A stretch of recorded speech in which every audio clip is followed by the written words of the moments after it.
Dando início a esse segundo dia do 10º Seminário de Proteção, Privacidade e Dados Pessoais do CGI-BR, o CGI tem a grande honra de apresentar o keynote de hoje, que é o professor Dennis Hirsch. Dennis Hirsch é professor de Direito, diretor do Programa de Dados de Governança de Dados na Ohio State University e no Morris College of Law.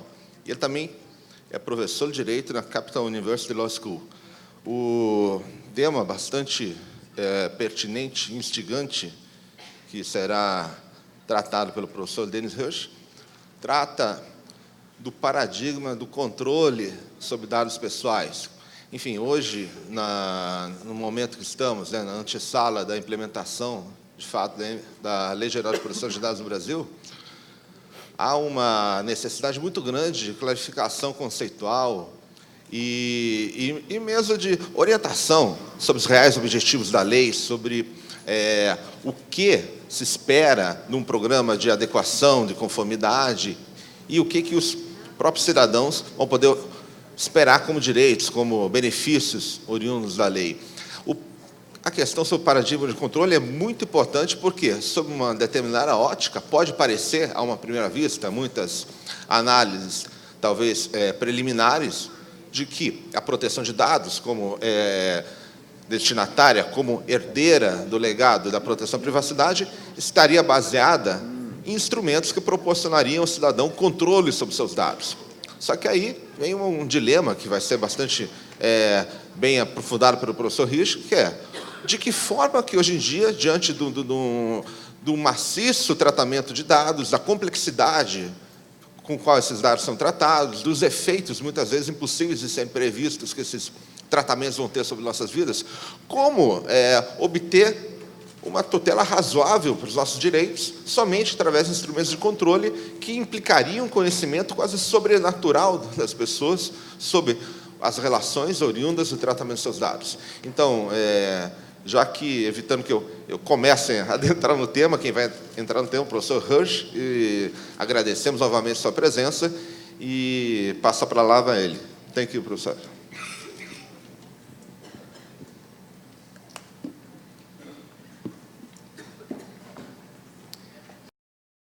Muito obrigada, Danilo, e bom dia a todos.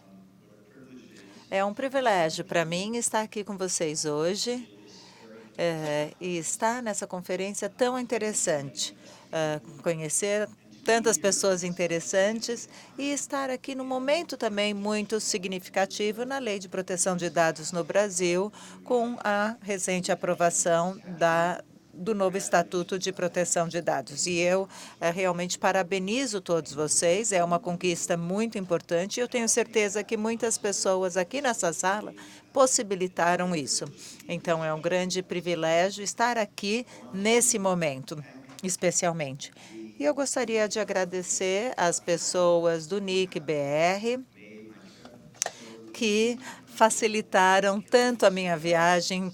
Tudo foi muito confortável, cuidaram de mim, especialmente a Caroline, e um agradecimento especial ao Bruno Bione, que organizou todo esse convite e me trouxe para cá. A gente já tentou isso antes, nós tivemos alguns obstáculos, mas dessa vez deu certo, Bruno, deu certo, eu estou aqui.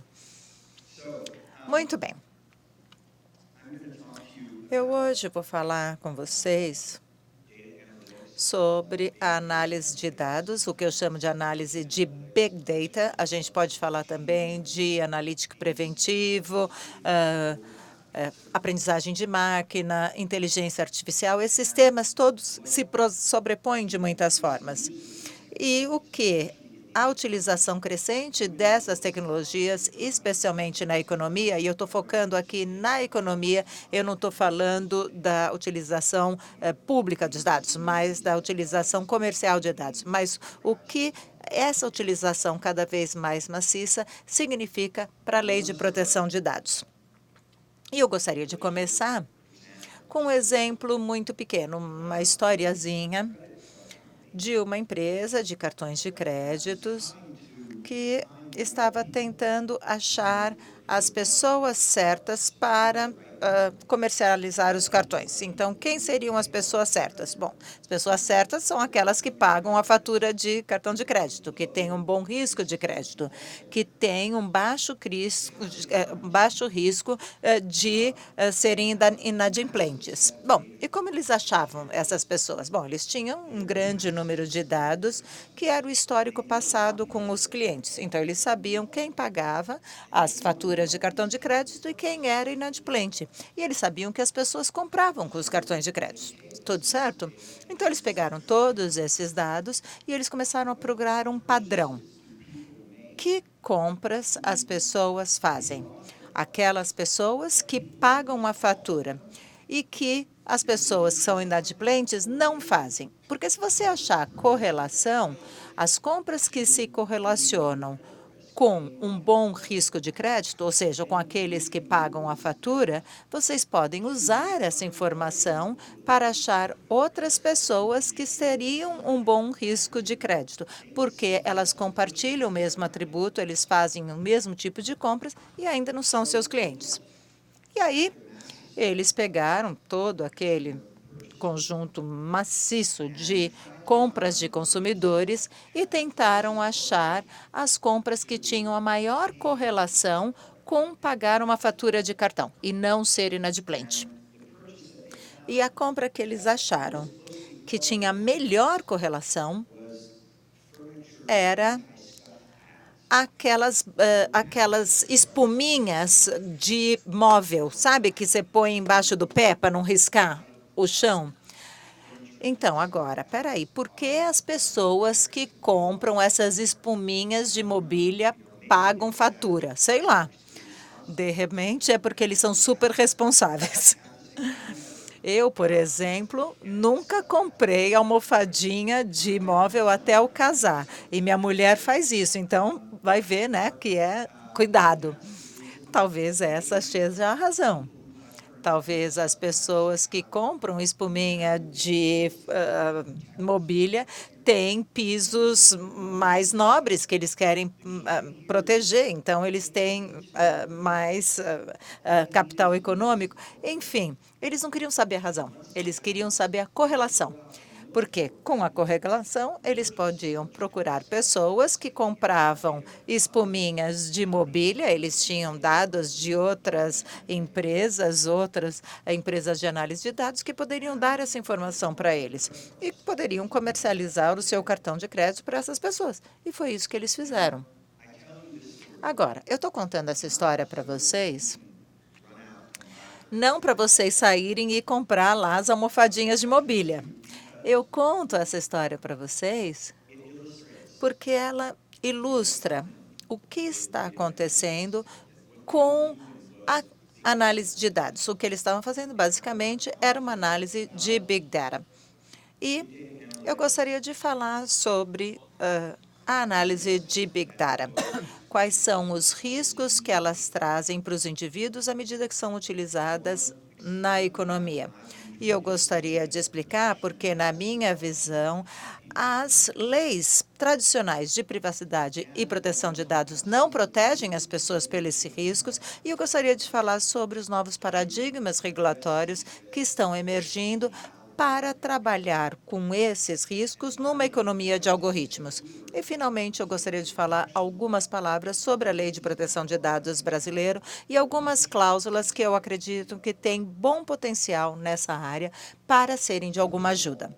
Então, primeiro, o que é a Big Data Analytics? Basicamente, você começa com um conjunto de dados muito grande e o analista vai procurar correlações entre dois atributos específicos. No cartão de crédito, por exemplo, a correlação era pagar a fatura do cartão de crédito e uma compra específica, que eles não sabiam. Eles precisavam achar através dos dados, né? O que a gente fala, deixa os dados falarem, que nesse caso, foi a almofadinha de mobília.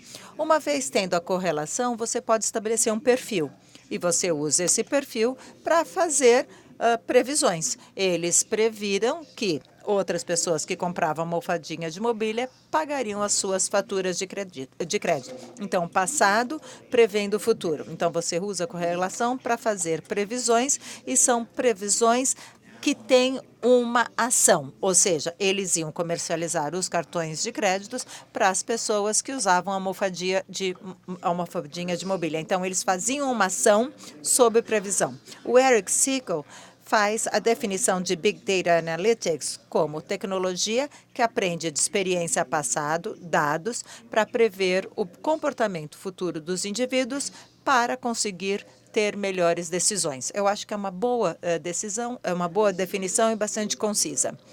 E a gente vê exatamente com a análise de risco de inadimplência do cartão de crédito. Eles tinham uma variável alvo, ou seja, o que você quer prever, ou quem vai pagar a fatura, quem vai ter um bom risco de crédito.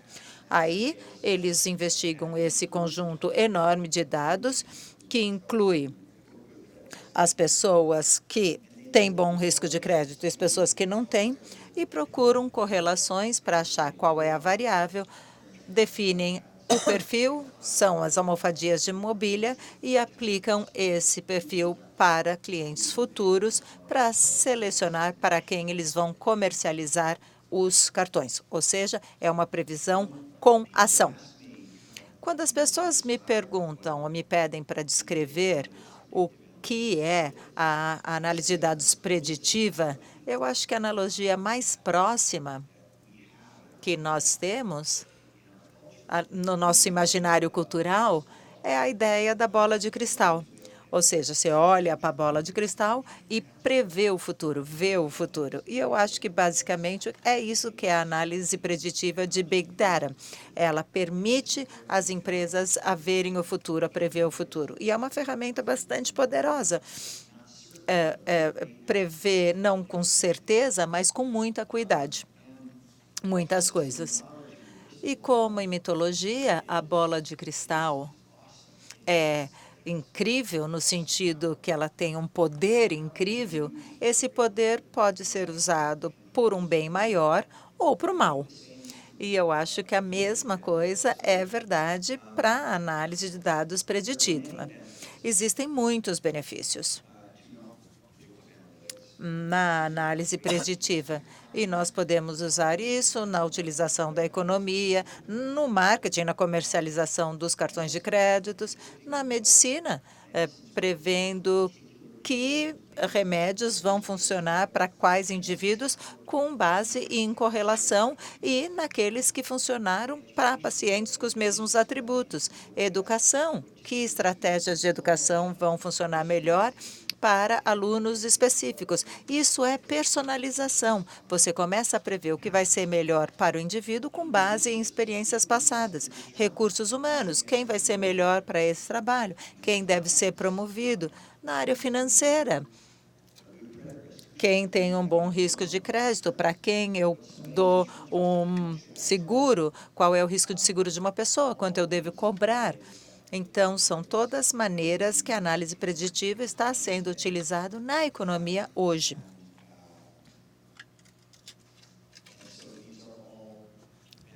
E são todos benefícios econômicos que são trazidos por essa tecnologia. E aqui eu só estou arranhando a superfície, existem muitas outras áreas.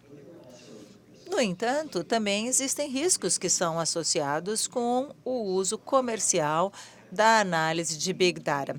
E eu os identifiquei em 3 grandes áreas: privacidade, manipulação e viés. Então, vamos começar com a questão da privacidade.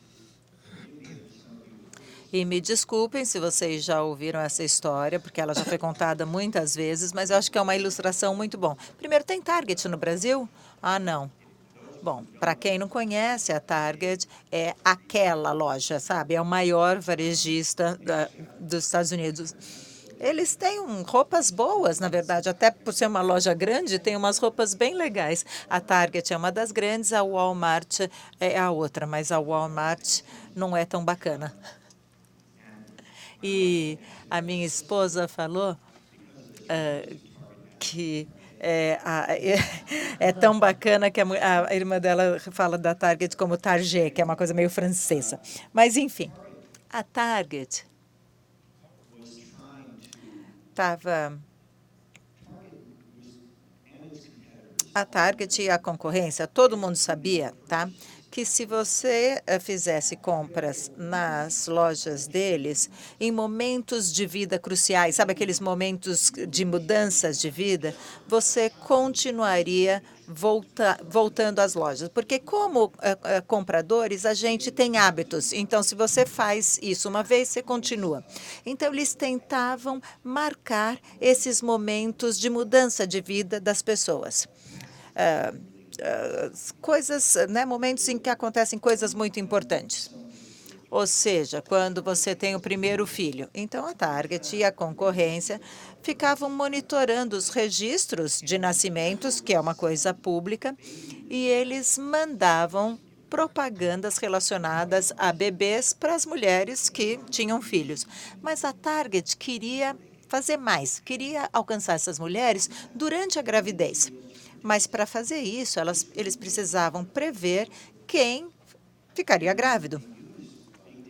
E eles utilizaram a análise de Big Data para fazer isso. Eles achavam, bom, se a gente conseguir fazer isso, aí as mulheres vão vir para a gente. E aí, até o próximo grande evento da vida, elas vão ser nossas consumidoras fiéis. E aí, o que eles fizeram? Eles começaram a analisar as consumidoras e o que elas haviam comprado no passado. E elas sabiam que algumas delas tinham tido filhos, porque, de novo, você tem isso no registro público. Nos Estados Unidos, por exemplo, quando você tem filho, você faz lá o chá de bebê. E você pode registrar o chá de bebê na Target, como você faz o chá de casamento, né? Então, eles sabiam que algumas clientes tinham tido chá de bebê com a Target lá no endereço. E a variável estava lá. Eles sabiam nos dados passados. Então, eles começaram a pensar em correlações. O que as grávidas compravam que as não grávidas não compravam? Porque se eles achassem as compras correlacionadas, eles poderiam ter um perfil. E aí olhar mulheres que estavam comprando coisas na Target ou em outras lojas, porque vocês sabem que você pode comprar grandes conjuntos de dados e utilizar esses dados para prever quem está grávida. E aí começar a fazer propaganda de produtos de bebês antes dos bebês nascerem. Bom, eles chegaram numa lista de 25 itens, alguns claros, outros não exatamente intuitivos. Então, assim, loção de bebê, suplemento de zinco, bolsa grande para pôr fralda, cotonete, coisa para asséptico de mão e tapete de banheiro. De novo, eles não queriam saber por quê. Na análise de Big Data, você não tem que entender a causalidade, só correlação. E esses itens, 25 itens, tiveram uma correlação muito boa com mulheres grávidas.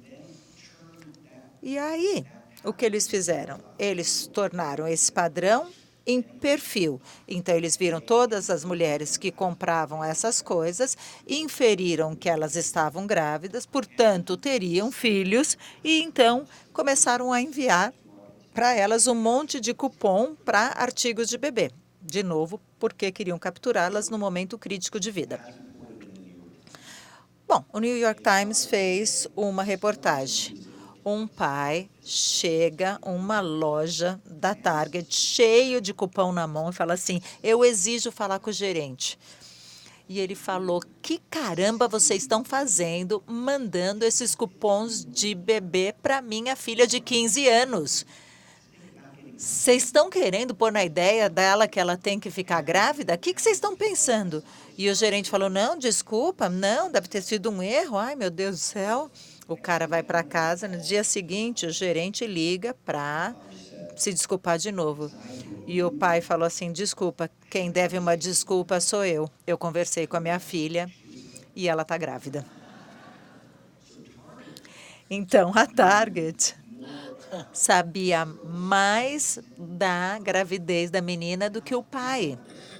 Agora, independente do que você possa pensar de uma menina de 15 anos grávida devendo contar isso para o pai ou não, a gente não sabe qual é a situação da família, a menina tinha decidido ficar com a boca fechada.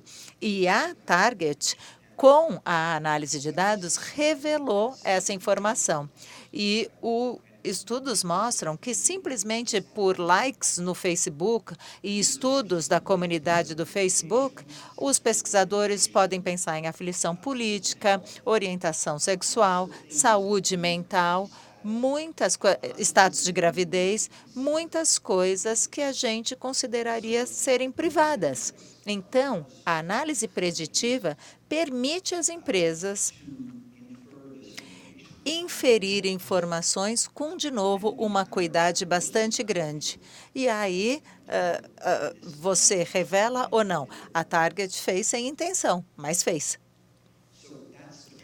Então, esse é o primeiro risco da análise preditiva, a utilização comercial da análise preditiva, que é um risco de privacidade muito invasivo e muito novo. O segundo é manipulação. E eu acho que o melhor exemplo, o exemplo que todo mundo já ouviu, é o caso do Facebook e o episódio com a Cambridge Analytica. O que a maioria das pessoas falam é o que o Facebook fez, permitindo um pesquisador a ter acesso à informação dos likes do Facebook de 87 milhões de usuários que não sabiam que isso estava sendo feito. Isso é do lado do Facebook. Mas vamos pensar o que a Cambridge Analytica fez com esses dados, uma vez tendo-os em mão. O pesquisador para quem o Facebook deu acesso à informação inicialmente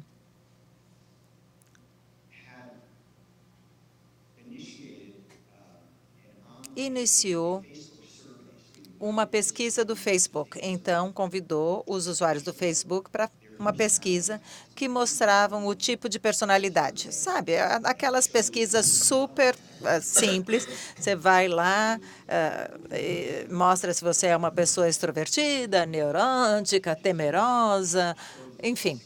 São 6 diferentes tipos de personalidade que, dependendo da sua resposta, você tem. Então, ele pegou lá 200 mil usuários para fazer a pesquisa e dar acesso aos likes deles. O Facebook, a maneira que ele operou naquela época, agora as regras mudaram, mas naquela época, se você tinha um usuário de Facebook que dava a informação deles, likes e outros itens de perfil, você também conseguia a informação que os amigos compartilhavam. Então, quando você compartilha com um amigo, isso também pode ser compartilhado com terceiro. E é por isso, desses 200 mil, você conseguiu 87 milhões de amigos. Então, o pesquisador conseguiu informações de like de 87 milhões de pessoas no Facebook. E ele vendeu tudo isso para o Cambridge Analytica. O que o Cambridge Analytica fez? Começaram a procurar padrões e correlações. Eles sabiam que naqueles 250 mil, quais eram os tipos de personalidade dos amigos, das pessoas, porque eles fizeram o teste. Então, uma pessoa extrovertida, o que ela gosta no Facebook? E a neurótica? E a temerosa? E aí eles desenvolveram, eles entenderam as correlações e eles fizeram dessa correlação um perfil e aplicaram para os 87 milhões que não tinham feito o teste e conseguiram inferir os tipos de personalidade dessas pessoas. E aí a Cambridge Analytica, que na época estava trabalhando para a campanha do Trump, começou a mandar mensagens políticas alvo para aqueles 87 milhões, adaptando-as às suas personalidades, o que era muito difícil para resistir. E o que foi mais perturbador para as pessoas, além desse compartilhamento de 87 milhões de dados, foi o que foi feito pela Cambridge Analytica, que foi uma propaganda política muito manipuladora. A gente não sabe se isso afetou a eleição ou não, não está claro, mas, de qualquer forma, é uma tecnologia que está tentando moldar o seu voto. E isso foi uma coisa que realmente preocupou as pessoas. De novo, quando você infere coisas das pessoas, você infere vulnerabilidades. E aí você pode tirar vantagem das pessoas. Uma pessoa que está, sei lá, nos estágios iniciais de demência e nem sabe, mas o cientista de dados sabe. E essa pessoa pode começar a receber, sei lá, anúncios de empréstimo, coisas que podem tirar vantagem de você num estágio frágil de vida. Então, isso é manipulação. O segundo é o viés, e o viés tem duas faces aí.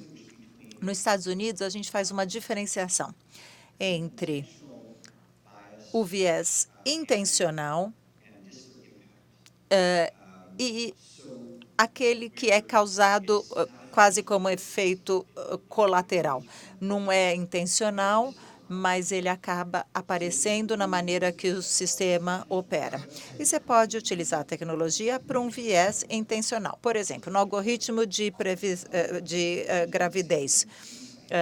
Outra empresa, que não a Target, usou esse insight para ver qual era o perfil de candidatas a emprego e, de repente, ver quais estão grávidas e falar assim, não, as grávidas eu não vou nem entrevistar. Por quê? Porque isso pode ser caro para a empresa.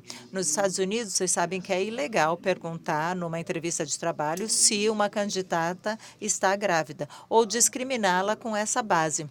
Mas aqui você não precisa perguntar, você infere. É ainda ilegal, mas é muito difícil de detectar. Isso é discriminação intencional contra uma classe, que nesse caso, as mulheres grávidas. Isso também pode ser não intencional, e a Amazon dá bons exemplos a este respeito, também em termos de discriminação contra as mulheres.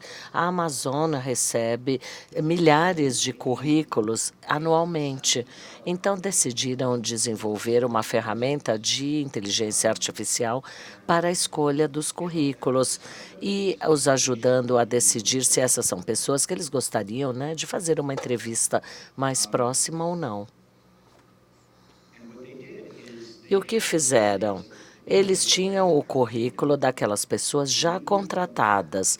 Eles sabiam quais eram os atributos daquelas pessoas que eles contrataram e que gostavam. Então, treinaram aquela ferramenta em cima dos currículos das pessoas contratadas, encontrando, assim, padrões daquelas coisas que estão nos currículos e que têm como alvo um nível maior. Então, o que distingue as pessoas que foram contratadas versus aquelas não contratadas? Existe uma tendência muito bem conhecida na indústria que favorece os homens. Isso está documentado. Então, a maior parte dos funcionários da Amazon eram homens e essa ferramenta conseguiu aprender a fazer essa discriminação contra mulheres. Então, a ferramenta ela conseguia identificar se era realmente uma mulher, sabe, alguém que jogava no time de voleibol feminino da escola ou outros pontos que distinguiam aquele público. Este era o padrão. Os dados de treinamento, ele era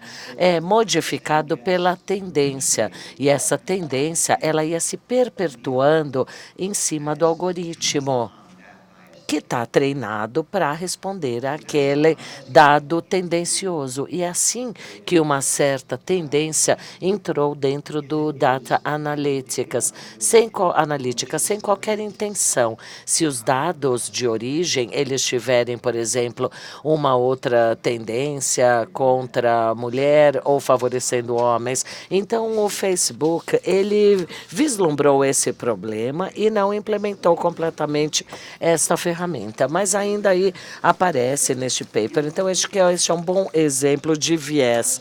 E há uma série de questões. Então, é risco, manipulação e viés, uma tendência.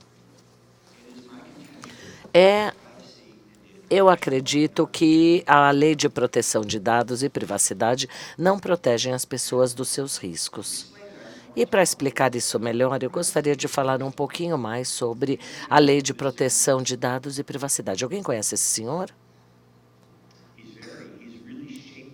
Ele realmente sacudiu esse setor. É o Alan Weston, o autor de um livro chamado Privacidade e Liberdade, lá da década de 60. O livro foi publicado em 67. Eu gosto dessa foto, né? É bem setentana, com a costeleta, o tamanho dos óculos. E ele escreveu esse livro aí, Privacidade e Liberdade. Ele disse: olha, as pessoas não querem serem completamente opacos e abaixo dos outros. É como se você estivesse numa ilha deserta. Seria uma forma de tortura, né? O confinamento solitário.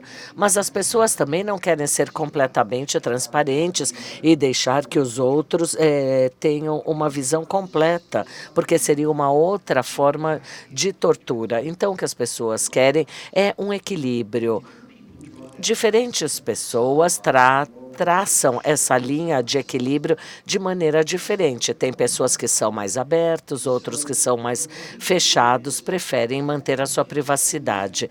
A questão, então, é deixar as pessoas escolherem o seu equilíbrio, deem a elas controle de escolha. E é isso exatamente o que vem a ser privacidade, que é a capacidade de controlar aquilo que você vai tornar público. É algo que não é completamente escondido de todos, porque isso seria tortura, mas é a capacidade de controlar aquilo que você compartilha. Aqui uma citação.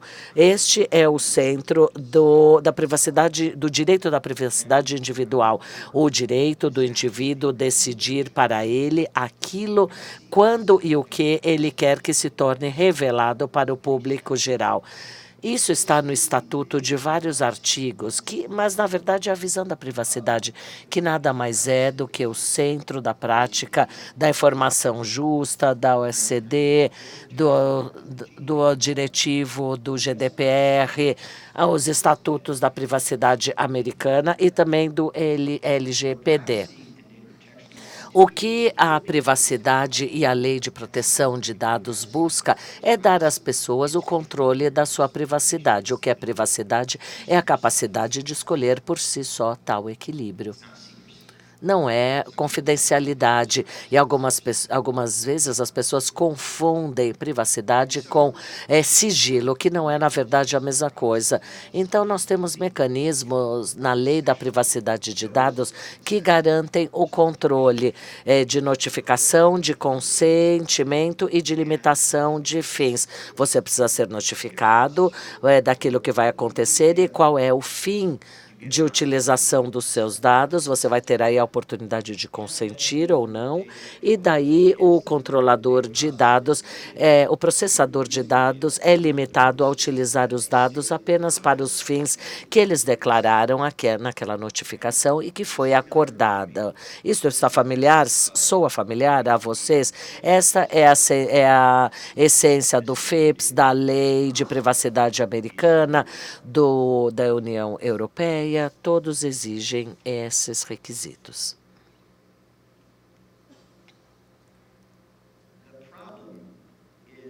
O problema, entretanto, é que este paradigma de controle de privacidade de dados assume que o desenvolvedor conhece os fins daquela meta do momento da coleta de dados. Isso dará notificação às pessoas durante o processo no momento da coleta, deixando as pessoas a chance de fazerem uma escolha. Frequentemente, Para Big Data Analytics, isso não se aplica, considerando aquelas almofadinhas de mobília. No momento que os dados foram coletados, eles não tinham a menor ideia que isso seria algo que iria ser usado como um valor preditivo para um bom risco de crédito. Data Analytics, ela busca correlações antecipadas. Então, eles reutilizam os dados para usos secundários, com base nessas correlações. E isso interfere na notificação, porque se você não conhece o fim no momento da coleta, você não vai se dar conta até mais tarde, quando você analisa os dados, desenvolve os seus padrões, os seus perfis, e daí não é possível fornecer uma notificação de fim no momento da coleta. E se isso não for possível, as pessoas não podem dar o seu consentimento de maneira significativa, já que não houve essa oferta de consentimento, a menos que seja uma oferta muito geral. Sei lá, vamos usar esses dados para obter insights e dados sobre você. Mas isso é uma outra coisa. Uma outra razão pela qual a Lei de Proteção de Dados e de Privacidade não é suficiente para proteger pessoas no algoritmo da economia é que ameaças vão além da privacidade. Elas incluem vieses, manipulação. O que nós realmente precisamos hoje são 2 sistemas de regulação. Precisamos de um sistema para processamento padrões, aonde a empresa conhece o fim, coleta o dado para um determinado fim, sabe o que está buscando naquele momento e pode te dizer o que é, do que se trata. Queremos saber qual que é a localização dos seus dados para te marcar naquela área. E daí você pode escolher, sim, eu vou compartilhar o meu local, meus dados de localização ou não. Daí você faz uma escolha efetiva com base naquela pergunta. E eu acho que a Lei de Proteção de Dados, privacidade, GDPR, todos funcionam para lidar com esse tipo de situação padrão. Mas agora estamos vivendo num novo mundo, a Big Data Analytics, uma outra economia em que normalmente as empresas não sabem qual é o fim no término da coleta, porque eles vão organizar o fim daquela coleta. E para isso o controle de paradigma não funcionará a fim de proteger as pessoas. Assim será necessária uma outra forma de regulação para fins de proteção das pessoas. Esse novo paradigma deve incluir 2 novas características. Número 1, não pode depender da escolha individual e do controle individual. Deve depender de uma proteção social. É necessário que seja regulado. Quem vai traçar linhas substanciais, tomar escolhas valiosas sobre aquilo que é apropriado versus o que não é. Anteriormente, os reguladores na área da privacidade focavam em garantir se havia notificação e consentimento apropriado, minimização de dados e outros aspectos chaves que fazem parte da lei de proteção. Mas uma vez que as pessoas davam o consentimento, este processo é legítimo. A pessoa decide quem sou eu como regulador para substituir a minha visão pela a dos indivíduos. Isso seria uma abordagem um pouco paternalista. Então, a gente deixa o indivíduo decidir, aguardamos o seu consentimento. Você não faz nenhum favor, não presta favores às pessoas, dando a elas escolhas essas que eles não podem tomar de maneira significativa. E isso não trata-se de uma questão paternalista, mas sim protetora. As pessoas não podem se autoprotegerem da sociedade, e daí a sociedade precisa dar um passo adiante e a protegê-las. Isso está presente na lei de medicamentos e alimentos. Eu não leio todos os estudos para saber se aquele alimento ou se aquele medicamento é seguro ou não. Eu não tenho capacidade de tomar essa escolha. Eu vou depender dos reguladores que vão julgar aquilo que é seguro versus o que não é. Eu dependo deste grupo de especialistas, certo? E nós também precisamos de algo semelhante na analítica preditiva. Não podemos prever o que está inferido aí ou não. Assim como as empresas que também não podem nos dar uma boa ideia. Nenhum destes aspectos aspectos. Então, uma vez que estamos tão focados no controle, desde lá de Alan Weston, que falou sobre o controle de paradigmas, nós assumimos que uma vez que há notificação e consentimento, independente de qual seja o processo, ele é legítimo. E não precisamos nos engajar nessas discussões de valor sobre aquilo que é apropriado ou não na nossa sociedade. E eu acho que já chegou a hora de nos engajarmos nessas perguntas. Confiar na notificação e no consentimento deixaram de ser suficientes. Eu acho que essa é a nova qualidade que esse novo paradigma regulatório deve buscar: proteção social ao invés de controle individual. Esse deve ser o foco. Reguladores na busca de escolhas substanciais sobre o que se aplica na analítica preditiva. Manipulação não é ok, invasão de privacidade não é ok, viés tampouco é ok. Alguém deve estar fazendo essas escolhas públicas. E segundo, esse tipo de regulação deve ter a capacidade não apenas de abordar privacidade e riscos, mas também riscos de manipulação e de vieses. Estes, então, são os 2 pontos ou funções que devem estar presentes neste novo paradigma. Já vimos modelos hoje na questão de regulação e de scholarship, de bolsas de estudo. Tudo bem se a gente passar um pouquinho do tempo? Temos ainda 20 minutos, então seria a regulação e a academia. Uma coisa que nós vimos na regulação seria a legitimidade, o interesse de legitimidade. Já ouvimos esse termo várias vezes aqui na conferência, e isso está incluindo aí no LGPD, naquelas situações em que não é possível se obter o consentimento. E essa é uma daquelas situações em que, se você notificar alguém sobre o fim e que não é possível conseguir o seu consentimento avançado, e o interesse da legitimidade talvez seja, então, a melhor base legal aí. E, de fato, esse interesse legítimo exige que o controlador mostre o seu interesse contra os direitos fundamentais de expressão, de liberdade e de escolha. No primeiro momento, é o controlador tomando essa decisão. Eu preferia que um regulador público fosse responsável por essa tomada de decisão. O controlador, por sua vez, ele tem uma certa forma de querer o resultado das análises, sabe? Que vai favorecer a forma como eles fazem a análise. Mas isso pode ser checado por um regulador, uma vez que tenhamos monitoramento suficiente. Mas tudo isso acaba traçando alguns pontos basais sobre o que é ok versus não. É um movimento que vai além do paradigma do controle que já existe na Lei de Proteção de Dados. Isso resolve a questão da base legal da proteção de dados quando não conseguimos ter o consentimento, mas não atende à questão de limitação de fins.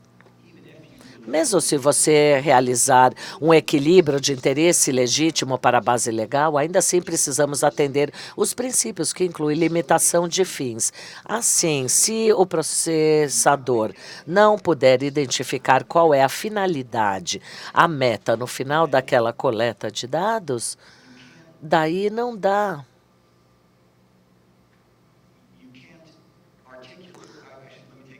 Espera aí, vou refazer o meu pensamento. Se o processador estiver sempre buscando uma correlação não antecipada e usos secundários para redefinir os dados, ele não vai conseguir atender aquele fim de limitações de metas. Assim, eu creio que há um problema real sobre a forma como a limitação de fins se encaixa com o Big Data Analytics.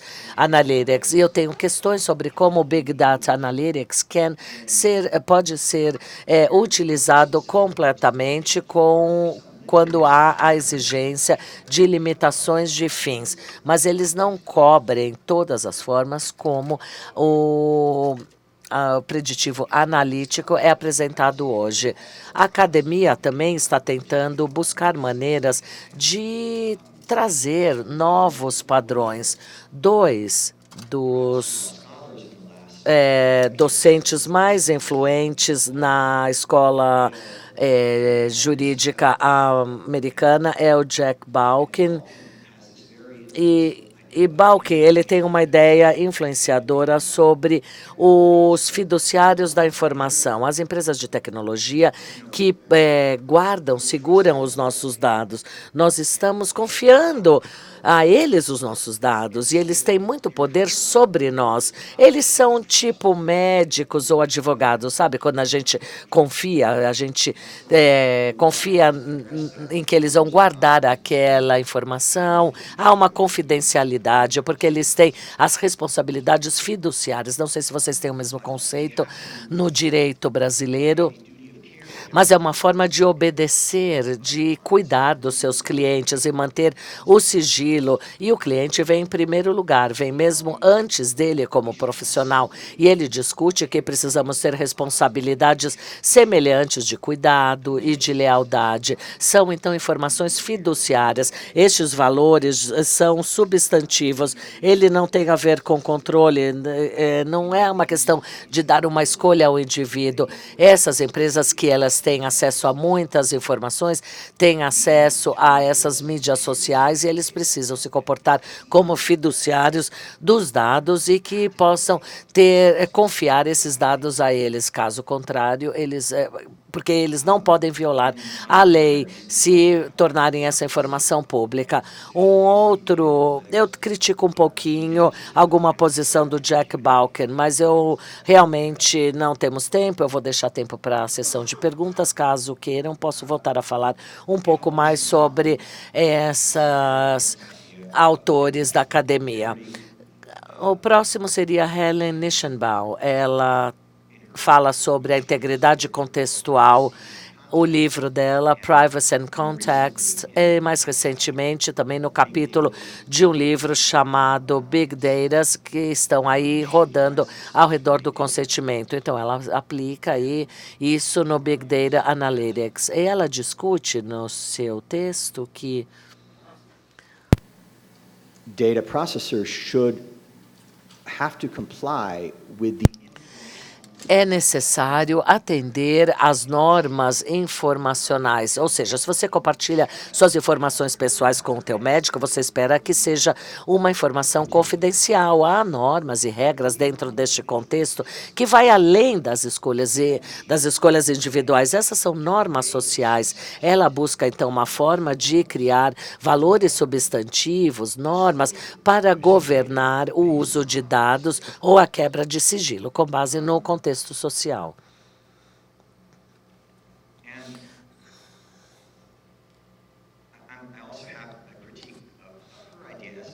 Eu também critico um pouquinho a ideia dela quando ela fala sobre a aplicação desses substantivos no Big Data Analytics. Mas o principal ponto aqui que eu quero trazer é que esses acadêmicos tão influentes também estão buscando valores substantivos em traçar uma linha sutil sobre aquilo que é apropriado versus não. Se houver uma consistência com as normas substantivas, é apropriado. Caso contrário, não é apropriado. Ela teve que reconhecer que essa não pode ser a única regra. Caso esta fosse a única regra, a tecnologia não evoluiria.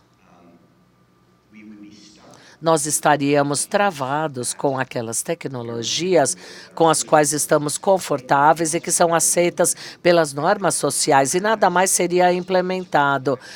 Quando Branson Moron escreveu lá na década de 90 um livro e ele ficou muito chateado com a questão do snap camera, sabe? Você podia tirar uma foto instantânea das pessoas sem mesmo que elas vissem. E isso é muito, deixa as pessoas chateadas, né? Quando surgiu a Polaroid lá atrás, foto instantânea, isso era uma forma de violar uma norma social de alguma maneira. e não teríamos a possibilidade de fazer uso de câmeras Polaroid ou qualquer outra tecnologia.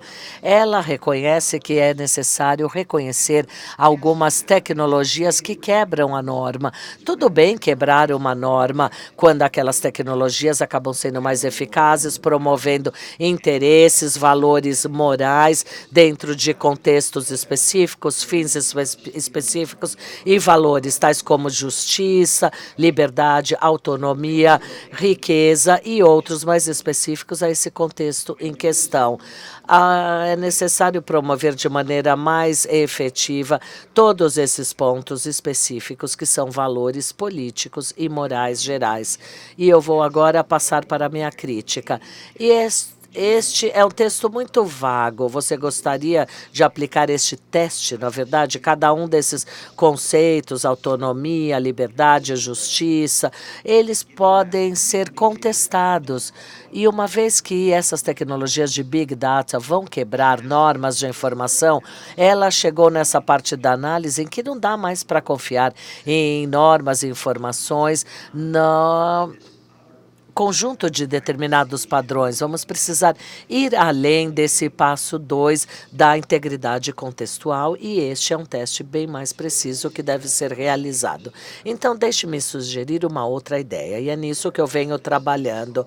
E como eu cheguei nisto, pensei, peraí, o que estamos tentando fazer? Traçar linhas entre aquilo que é apropriado versus o que não é apropriado, o que é justo e o que é injusto. Nós temos uma série de regulações, que é a Lei de Prática de Negócios Injustos, que nada mais é do que autorizar um regulador para traçar linhas entre aquelas práticas de negócios justas versus as injustas. E eu não vejo por que isso não pode ser aplicado também na prática de negócio do Big Data Analytics. Muitas nações já aplicam tal lei. O Brasil tem a Lei de Proteção ao Consumidor, que eu ainda não tive a chance de estudar profundamente, mas que eu entendo contém pontos semelhantes a esses. Os Estados Unidos têm a seção 5 do artigo da Comissão Federal de Proteção. E esse ato Federal Trade, o artigo 5, disse que a comissão está aqui para evitar que os negócios usem métodos injustos de concorrência e que acabem usando práticas não justas que possam vir a afetar o comércio. Levantem a mão se vocês já ouvirem falar de ações deceptivas do artigo 5 que vão atrás daquelas empresas que não agem de acordo. Essas empresas enganadoras acabaram sendo listadas e os Estados Unidos regularam essas empresas desta lista. Mas não há um segundo ponto, que é uma autoridade não justa. Uma empresa enganosa é quando ela diz fazer uma coisa ali dentro da tua política ou da tua missão e ela acaba não fazendo, ela acaba trabalhando de maneira enganosa. Então, essa enganação está muito ligada à escolha e o controle de paradigma. E a injustiça é uma outra coisa. Ela traça linhas substantivas. O regulador, ele traça linhas sobre o que é justo e injusto. Não tem nada a ver com escolhas, com notificação, e sim com uma enganação. E é o ato de Comissão de Comércio Justo, Fair Trade americano, FTCA, definiu a injustiça como sendo aquelas situações nas quais a ação do negócio leva a um dano substancial aos indivíduos que não pode ser evitado por estes mesmos indivíduos. Sabe aquelas situações em que você não pode escolher, você não consegue de maneira efetiva te proteger, você acaba se vendo numa situação injusta, quando aquela coisa enganosa abre o caminho para a injustiça. E é isso que nós vemos ali na autoridade do FTCA americano. E esse dano, ele não é balanceado. Existe uma abordagem de equilíbrio, não para remediar os interesses deste teste. Então, acaba sendo não levado em conta, não é ponderado. Isso cria também muitos benefícios. Não queremos abandonar o Big Data Analytics. Podemos trazer alguns outros pontos artificiais que são bons, mas a ideia, na verdade, é limitar os seus abusos, equilibrar os benefícios versus os danos. E também diz que ao tomar ou ao fazer esses julgamentos, é necessário levar em conta os valores expressos na política pública. E, para mim, isso funciona como uma orientação muito clara do que quando outros autores falaram sobre essas ideias mais filosóficas. Não. Vamos ver o que os legisladores expressaram na legislação sobre os valores e use isso como seu guia. Eu acho que isso é uma política muito mais legítima e muito mais democrática. Isso pode funcionar para o Advanced Analytics? Acho que sim. Haverá dano? Sim, se você negar Big Data, legitimidade, responsabilidade, haverá danos. Não seria evitado pelos indivíduos? Sim, exatamente isso que falamos, e que as pessoas não conseguem entender o que pode ser aprendido a partir dos seus dados. Eles não conseguem inferir e tampouco conseguem apresentar os seus dados no momento da coleta, não podem escolher. O indivíduo não consegue evitar e não dá para colocar toda a carga sobre eles. É necessário proteção social, é necessário que um regulador decida o que é justo versus o que é injusto. Os danos acabam sobrepondo os benefícios. Bom, isso vai depender da análise. E essa é a pergunta certa a ser feita. Nós, como sociedades, precisamos fazer essa pergunta sobre o Big Data Analytics. Quais são os riscos? E esses riscos podem ser ponderados pelo benefício e a gente precisa que o social ajude e não o indivíduo. O indivíduo não pode carregar toda essa carga. O regulador, então, ele aplica os padrões, autoriza a Comissão Federal a aplicá-los e ele é completamente capaz de atender não apenas a privacidade injusta, mas também manipulação, risco de tendências, viés, que também é algo injusto. Então, é algo bem abrangente e que vai incluir todos os riscos. Como o regulador deve, então, traçar tais linhas? Esta, sim, é a pergunta de $1 milhão. Como decidir se você vai conseguir sobrepor os custos aos benefícios? Como decidir o que leva ao dano, o dano relativo aos fins? Na lei administrativa nos Estados Unidos, pelo menos há duas formas pelas quais os reguladores podem aplicar normas ou regras. Uma delas é publicando, não é, leis escritas, e a outra seria uma política adjudicatória, aplicando ações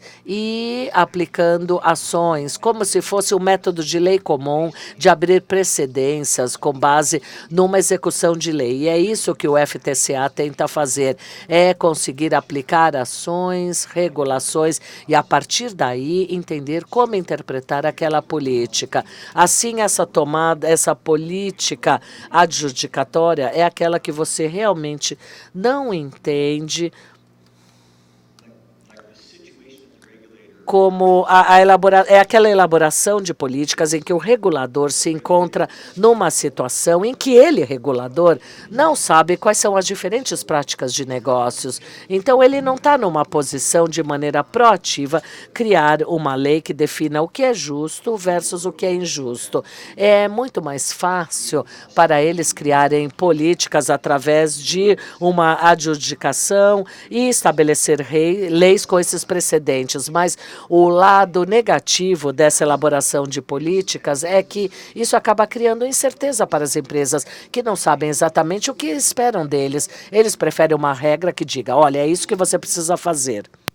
Porque as regras trazem mais certezas, mas é difícil o regulador escrever boas regras quando eles não têm informação do setor.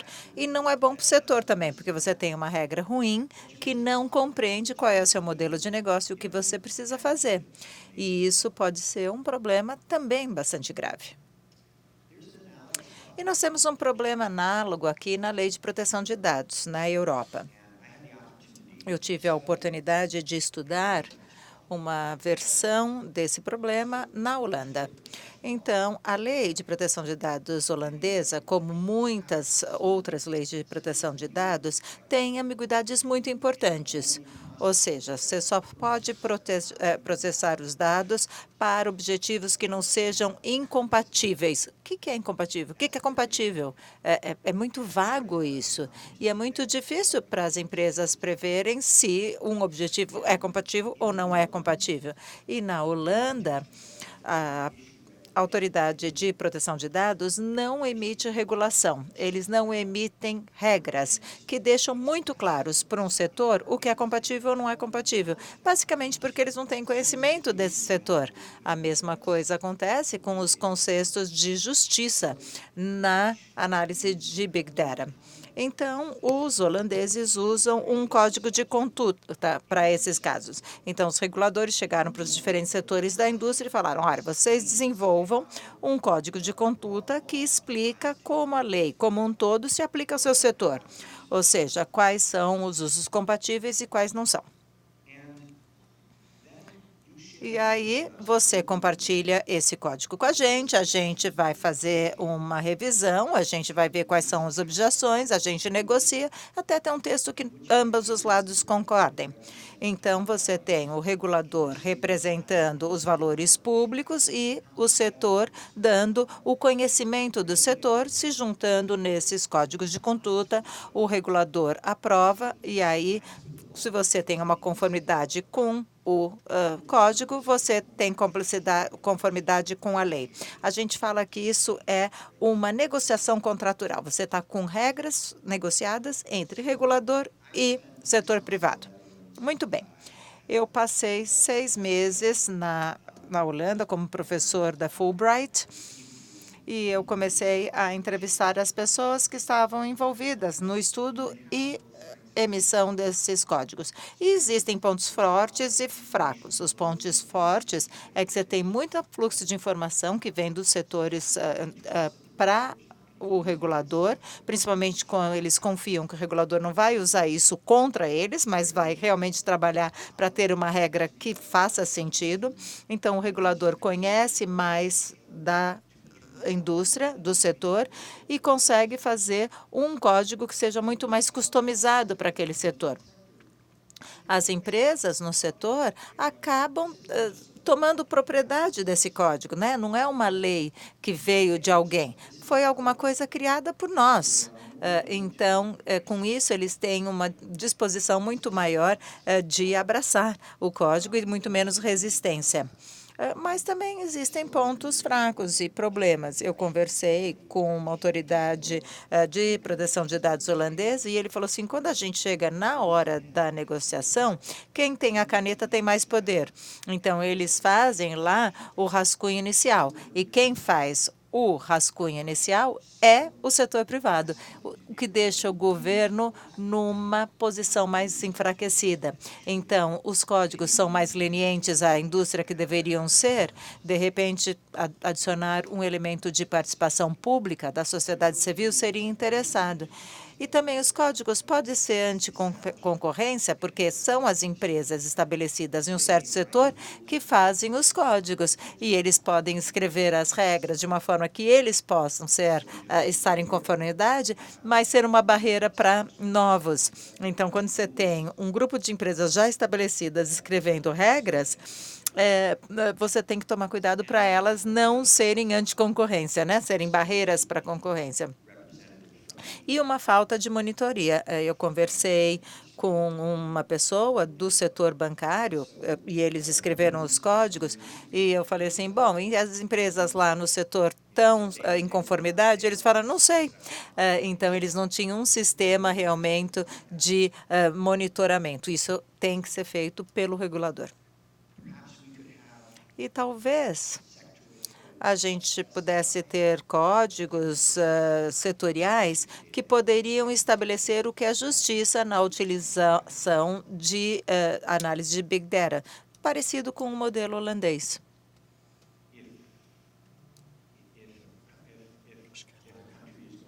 Se um país for fazer isso, aí, de novo, tem que se pensar quais são os pontos fortes e os pontos fracos dessa abordagem de código de conduta. Mas eu passaria aqui. Eu acho Mesmo pensando nos pontos fracos, eu faria uma proposta para esse novo paradigma de regulação, não para substituir os códigos, mas para trabalhar paralelamente, utilizando práticas de negócios injusto para estabelecer os limites para o que é apropriado, o que não é apropriado, o que é justo, o que não é injusto. Essas leis de práticas de negócio aprovadas pelos códigos de conduta setoriais. Nos últimos minutos que eu tenho, eu gostaria de falar um pouquinho da LGPD. E eu acho que existem alguns aspectos dessa lei que têm muita relação e pode ser base para esse paradigma regulatório. Eu sei que vocês têm a lei de proteção ao consumidor e, de repente, eu acho que nos Estados Unidos a gente deveria ter. Então, vocês têm a lei de proteção do consumidor e o LGPD. O que isso cria para vocês? Basicamente, oportunidades para vocês terem padrões substantivos. O equilíbrio dos interesses legítimo, isso é uma coisa importante. Você tem uma referência de boa-fé no artigo 6. O que é boa-fé? Isso é mais ou menos similar ao conceito de justiça. A gente teve algumas discussões muito interessantes. Eu acho que é uma área muito interessante para se explorar. Eu li um relatório do Internet Lab sobre o estatuto e eles falam que a versão original, a linguagem é justo e em boa fé. Então, talvez existe uma dimensão de justiça aqui. Outra cláusula muito interessante que as partes reguladas deveriam ter conformidade em boas práticas e governança, considerando riscos e benefícios. Então, os reguladores poderiam estabelecer padrões. O que é considerar risco? Que risco? Como se pondera em relação aos benefícios? De novo, parecido lá com o artigo 5 da lei americana. E também mecanismos para mitigação de risco. E a LGPD vai expressamente à lei da privacidade, esse princípio de não discriminação. É muito interessante que vocês também têm no artigo 6, que é muito incomum nas leis de proteção de dados. Eu nunca vi em outros lugares. E esse estatuto já está indo além. Eu acho que você tem potenciais muito interessantes aqui. E a LGPD reconhece um papel potencial para os códigos de conduta setoriais. Eles falam em associações, podendo formular regras para boas práticas e governança, e a autoridade nacional pode reconhecê-las. Isso significa que vai ser uma negociação com a autoridade nacional. Se reconhece as regras criadas, então, como isso vai ser regulamentado ou monitorado? Isso ainda não está claro. Mas eu estou vendo em áreas no estatuto que se relaciona a esse novo paradigma que deve ser observado quando a gente pensa nas leis de proteção de dados. E no Estatuto Brasileiro vocês têm isso. E se você vai usar códigos de conduta ou alguma coisa nessa linha, lembre-se sempre dos pontos fracos e dos pontos fortes dessa abordagem. Mas eu acho que existem potenciais para achar elementos do novo paradigma na Lei de Proteção de Dados brasileira. Eu não queria terminar essa palestra sem falar essa provisão muito importante na lei brasileira, falando com o objetivo de proteger os direitos fundamentais de liberdade e privacidade e o desenvolvimento livre da personalidade da pessoa natural. Eu acho que a língua é linda. Realmente é isso que é privacidade, é dar às pessoas a liberdade de desenvolver de forma autêntica e livre a sua personalidade, aquilo que elas precisam ser como pessoa. E eu acho que isso é substantivo, não é controle só. É criar uma sociedade em que as pessoas podem, de forma plena e livre, se desenvolveram. E isso não é o Westing, é o Louis Brennan. E se você vai para o artigo que ele escreveu, é isso que ele está falando. A personalidade inviolável, o direito de se desenvolver. E viver a sua personalidade. Então, eu adoro a maneira como esse artigo está escrito e eu acho que está falando realmente do substancialidade que vai proteger as pessoas, que vai permitir-lhes desenvolver de forma livre sua personalidade. Mais uma vez, muito parabéns pela sua nova lei e todo sucesso na sua implementação.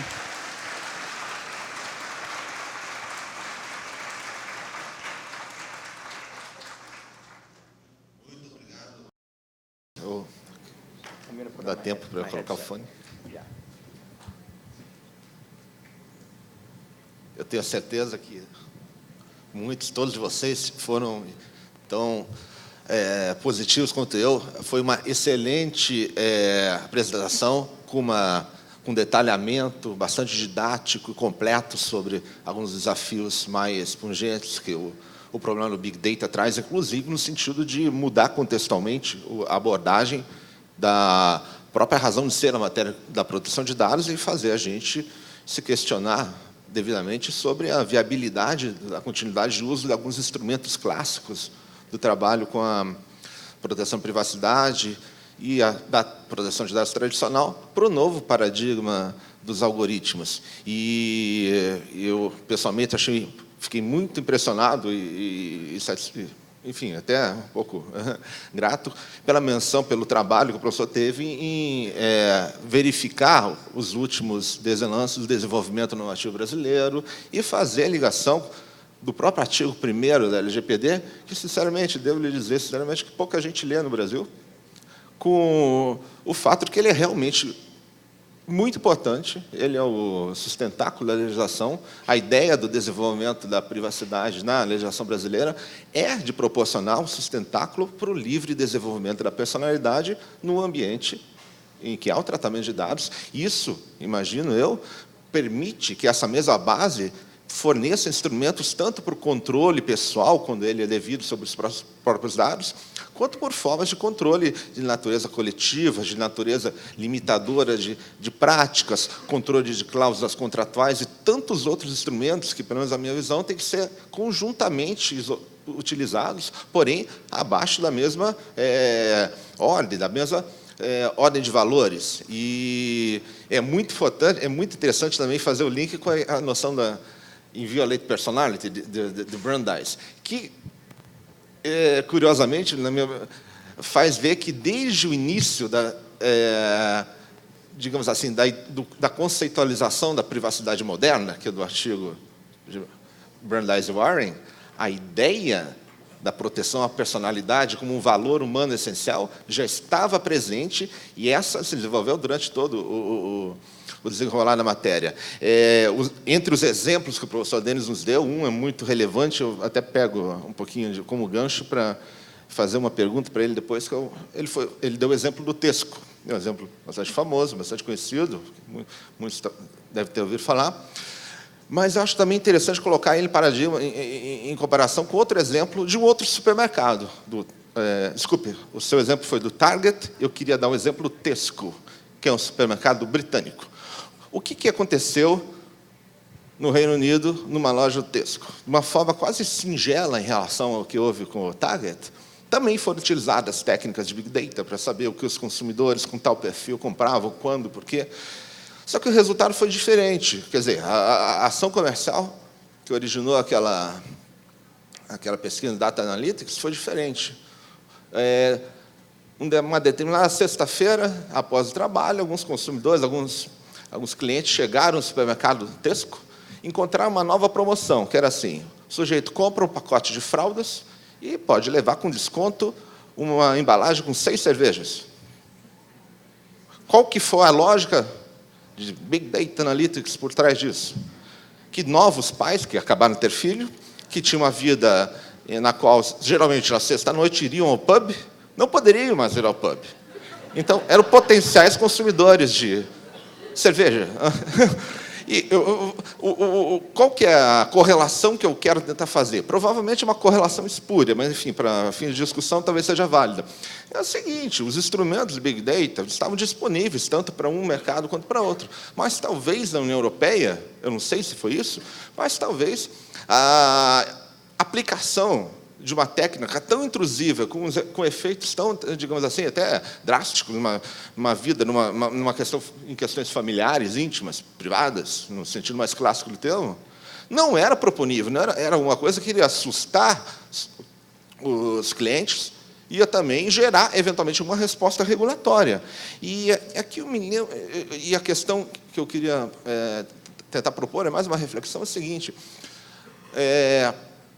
a mudança de paradigma aqui apontada com a sugestão de que se utiliza a cláusula de fairness, da lealdade, digamos assim, mal traduzindo, do código da FTC, para a abordagem dos problemas do Big Data, eu me pergunto se, por acaso, no desenvolvimento do direito europeu de proteção de dados, de alguma forma ela já não foi absorvida, essa ideia já foi absorvida bem antes. Eu me lembro, o professor Spiro Simic, já nos anos 70, e ele é suspeito de ser tão moderno porque ele foi o primeiro comissário de proteção de dados do mundo. Mas ele já antevia, para ele já era claro que a questão, da grande questão da proteção de dados não estava no controle individual, mas estava nas limitações ao uso de grandes massas de dados que iriam ficar cada vez mais frequentes no futuro. E talvez não por outras questões, o direito europeu, desde os anos 70, tem cláusulas que não são de proteção de dados, nas leis de proteção de dados, como o direito a recorrer de decisões automatizadas, como o direito a não ser submetido a decisões meramente automatizadas. E, talvez, de um certo ponto de vista, o mero fato de, no direito europeu, a obrigatoriedade de cada país ter a sua própria autoridade de proteção de dados tem, entre várias outras razões de ser,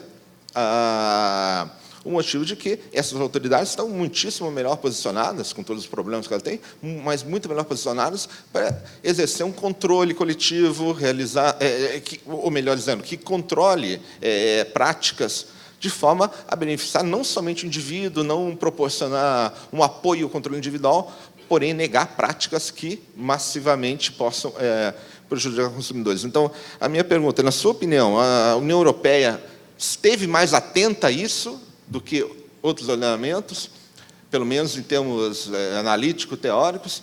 E, segundo ponto, o professor acha que os instrumentos que o GDPR desenvolveu, e muitos deles, de certa forma, estão presentes na nossa LGPD, eles podem fazer frente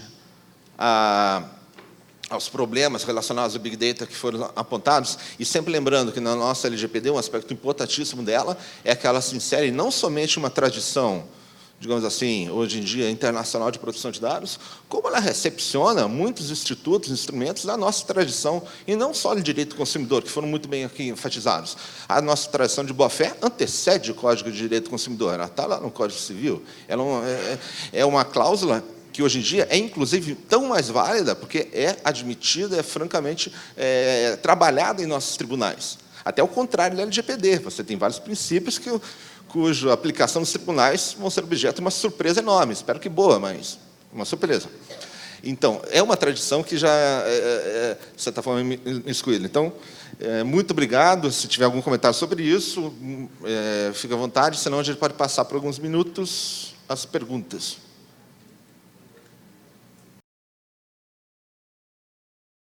Bom, muito obrigado. Primeiro, pergunta muito interessante, algumas perguntas. Bom, primeiro, a minha interpretação da abordagem da Tesco, ou seja, você compra a fralda, eu tenho uma interpretação diferente.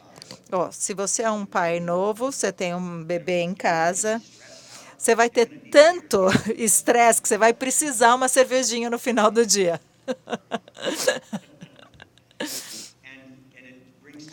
Bom, e o que me vem em mente é o seguinte, de novo, como a gente traça a linha, né? O que é ok e o que não é? Pessoalmente, se por qualquer razão um novo pai tende a beber mais cerveja e a análise de dados mostra isso, eu não vejo mal em, sei lá, usá-los como alvo de uma promoção. De repente, é alguma coisa que eles querem. Por outro lado, se você usar a análise de dados com base em dados da mídia social ou qualquer outro banco de dados que é dado para inferir quem é alcoólico, quem é alcoólatra, desculpa, ou quem tem o potencial para ser alcoólatra, e você começa a fazer publicidade para eles, porque eles não vão resistir, e você vai causar dano para eles, isso é injusto. Isso é cruzar a linha. E, de novo, a gente tem que achar maneiras de onde a gente traça a linha. Não é que tudo é ruim, mas não é que a gente pode falar assim, tudo bem, deixa o indivíduo se proteger sozinho. A gente tem que ter padrões para essa linha, seja boa-fé, seja justiça, seja integridade contextual, seja obrigação fiduciária, não importa, a gente precisa de algum instrumento. E sim, eu acho que a lei de proteção de dados começou com a ideia de justiça, sim, e está na GDPR. Eu acho que esse conceito de justiça está escrito nessa regulamentação, mas eu acho que a maneira que ela foi escrita e implementada acabou passando mais para o lado do controle, consentimento, especificação de propósito, o que é escolha voluntária, o que não é.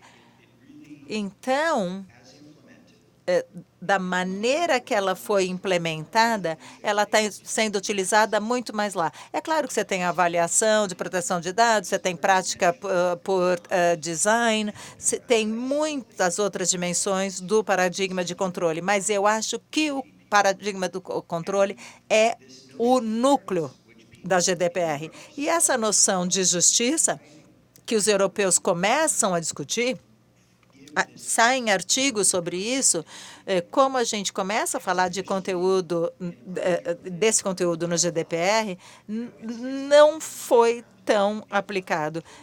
Tudo bem, é claro que você tem todo o GDPR montado para atingir a justiça, mas acabou não sendo traduzido, eu acho, na lei em si. E eu acho isso similar com o que acontece nos Estados Unidos. A gente começou com Brandeis, com o conceito inicial de privacidade, que é, de novo, o desenvolvimento livre da pessoa natural, da personalidade, desculpe. Mas nós fomos para o Westing. E o paradigma de controle da privacidade. Privacidade é a capacidade de controlar os seus dados personais. É isso que o Westing fala. Se você tem controle, você tem privacidade. E é uma visão tentadora, porque a gente fala, agora o indivíduo escolhe. A gente não tem que impor para dois nas pessoas. A gente não tem que ser paternalista. Cada um escolhe o que quer. E isso pode ser verdade em alguns contextos. E eu acho que é verdade para as tecnologias que existiam na época que o Westing estava escrevendo, que os dados eram coletados por um objetivo específico. Você sabia qual era o objetivo e você falava sim ou não. Mas hoje a gente tem essas utilizações secundárias inesperadas que não funcionam. Então, eu acho que nos Estados Unidos e na Europa a gente começou sim com esse conceito mais da personalidade livre, mas a gente acabou migrando para o modelo de controle. E eu acho que a gente tem que migrar de volta um pouquinho. E é por isso que eu terminei com Brandeis. O GDPR tem os instrumentos para lutar contra isso? Acho que, de alguma forma, sim.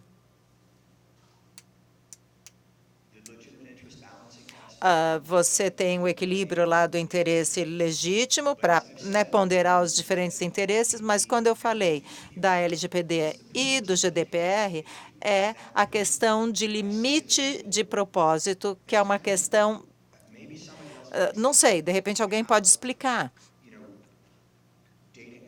como a análise de dados pode ser feito de forma consistente com essa limitação. Mas, para mim, o problema são os usos secundários e não esperados. Eu vejo conflito aí. Eu acho que, de alguma forma, o GDPR e os europeus fizeram uma escolha de ter um sistema regulatório que não é compatível com análise de Big Data. É como eu vejo, de repente você vai ter a interpretação que traz mais flexibilidade, eu espero isso, mas eu realmente não sei como vai acontecer. E a gente já vê isso, o GDPR não consegue lidar com essas questões de justiça. E o último grande evento que o Giovanni Dottorelli, que faleceu recentemente, que era o supervisor do GDPR, ele planejou a última conferência internacional dos comissionários de proteção de dados e privacidade. E ele estava falando tudo sobre ética de dados. Ele falou, a gente tem que fazer mais do que a lei. A gente tem que se comportar de forma ética. E a gente tem que definir o que é ética nessa era. E eu acho que isso é passar além do paradigma de controle para os padrões substantivos. Essa preocupação com ética de dados, eu relaciono com a emergência da análise de dados, e você vê como o controle de proteção de dados e privacidade não são suficientes. A gente precisa de padrões substantivos, e o Dottorelli estava considerando isso. Eu acho que o GDPR é super importante, eu acho que ele tem uma função de utilidade importante, mas ele não aborda essas questões bem. E à medida que a gente vai caminhando para uma economia algorítmica, que a análise de Big Data está entrando em quase todas as decisões, essas questões se tornam cada vez mais importantes.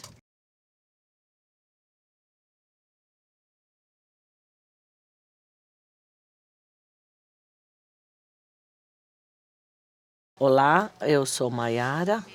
Eu sou vice-presidente da Associação dos Advogados aqui no Brasil e também num programa de mestrado estudando lei digital e sociedade da informação.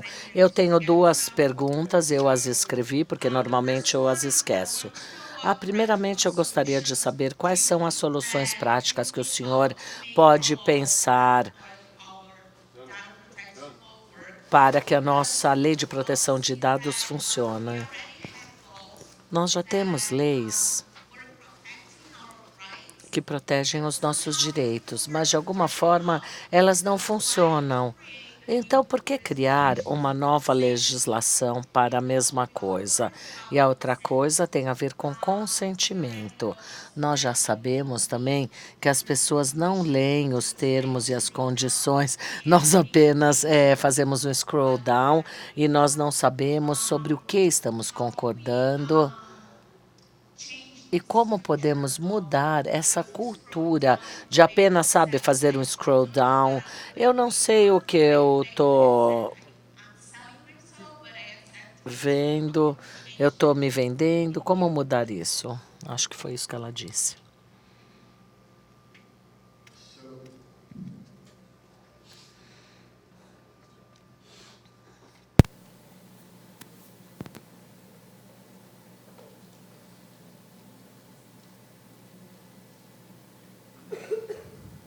How to effectively implement this. Como implementar efetivamente essa lei, né? Foi a sua primeira pergunta.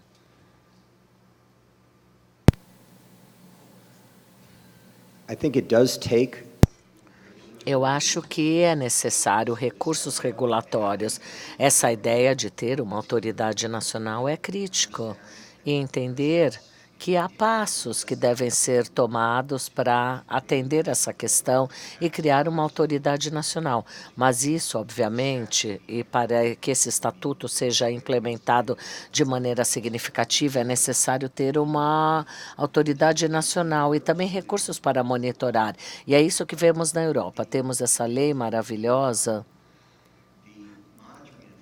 mas o monitoramento tem sido muito fraco. O que o GDPR adiciona, eu não sei se isso está no LGPD ou não.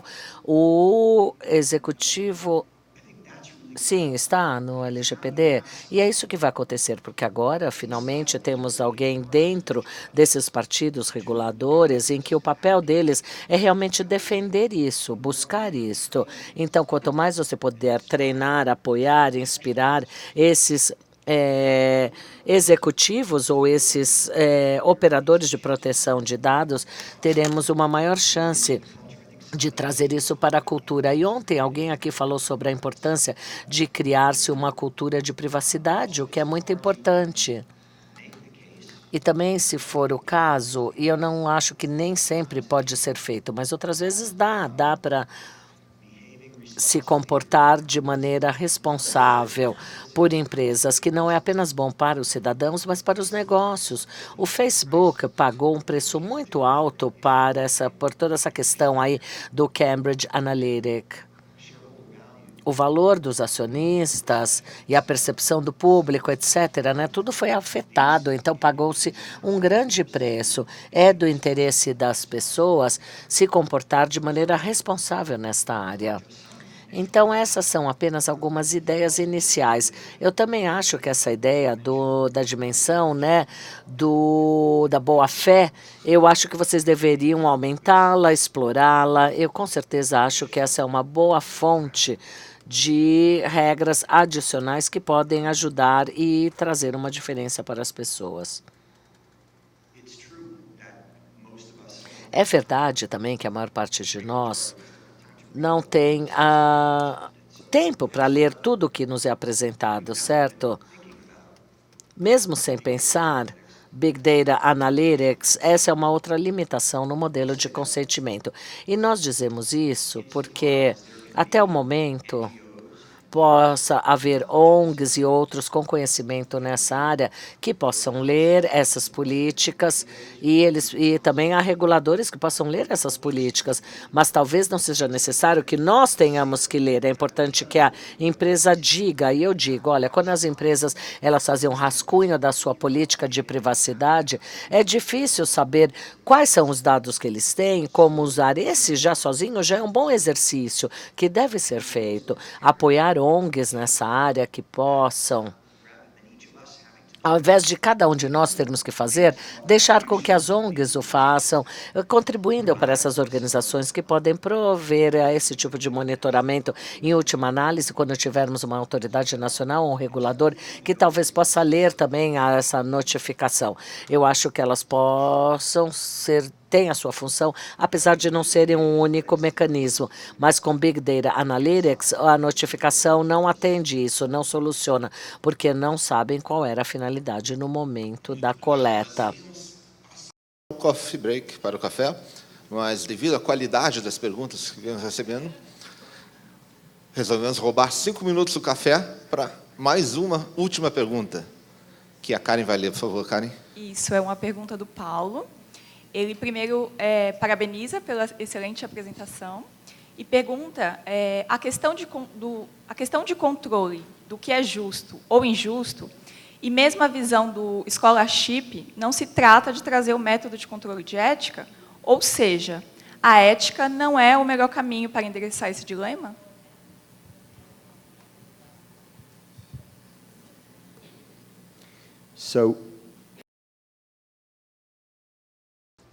Então, a pergunta é, será que ética seria um melhor caminho, né, do que a questão do que é justo versus injusto?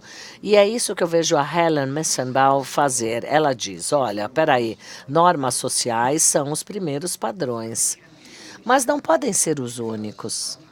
Algumas vezes, as tecnologias que são inconsistentes com as normas sociais serão boas para a humanidade. É necessário permitir alguma inovação tecnológica. Quando nós permitimos que as empresas quebrem as suas normas, vamos permitir quando seja algo ético, consistente com liberdade, autonomia e todas essas outras coisas que os filósofos defendem, assim como ela. E eu acho que a ética, quando as pessoas falam sobre ética, elas falam sobre diferentes tipos de éticas, utilitária, virtual, realista, que são ideias como nós vamos subtrair as regras. E isso traz problemas em 2 níveis. Tão bom como soa, e quanto mais eu queira, eu possa viver neste mundo, os conceitos são muito amplos e vagos e subjetivos à interpretação. não são não são padrões fáceis de serem trabalhados. Talvez eles te ajudem a entender algumas questões. Mas o mais importante é que numa democracia, ou nessa área ainda, é necessário fazer escolhas valiosas para a sociedade. E a única forma de fazer escolhas legítimas da democracia seria através dos nossos representantes eleitos. Independente de quão imperfeitos eles sejam, ainda são os nossos representantes e eles representam a voz dos cidadãos. E eles apresentam a legitimidade. Quando temos uma sociedade com diferentes valores e desacordos sobre os valores, no caso de uma eleição, e os representantes eleitos, eles tomam aquelas escolhas legítimas e daí a gente, de repente, aceita agora. Então, a justiça é um padrão estatutório estabelecido pelo legislador. E no FTC, na injustiça do FTC e o princípio interpretativo que eles têm, ao decidir quais são os custos e benefícios, vejam quais são as políticas públicas, vejam os valores que os legisladores expressaram. Eu prefiro ver os reguladores avaliando os valores dos legisladores sobre as leis antidiscriminação e outras leis, do que trazer conceitos éticos muito filosóficos que não estão enraizados na nossa tomada de decisão democrática. E apesar de eu gostar dessa ideia da ética, e de fato eu estou até estudando, eu tenho um outro estudo sobre dados corporativos e como as empresas entendem os dados éticos, essa é uma área fascinante. E ao fazer escolhas para uma sociedade democrativa,